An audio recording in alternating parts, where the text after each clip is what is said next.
નવરાત્રીમાં આઠેમ ન ભરી હોય અને પછી મામીનામાં આઠેમ આપણે ભરવાનું હોય તો બે ભાઈ હોય એમાં એક ભાઈ ન ભરે ને બીજા એક ભાઈ ભરે તો શું માડી ન જમે?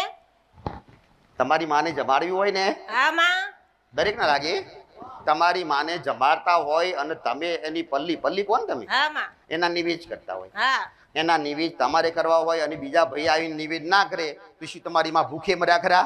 એટલે ના માં તમે આલ્યું ને હા માં ભાવથી આલ્યું ને પ્રેમથી આલ્યું ને હા માં ભાઈને આશીર્વાદ લેવા હોય ઈ મા પાસેથી અને ભાઈને હારું કરાવવું હોય તો ઈ ભેગો બેહતો. હવે ભાઈ નથી બેઠો તો ઈ તો માં અને તમારા ઈ ભાઈ અને માં બેનો હિસાબ તમારે શું ચિંતા?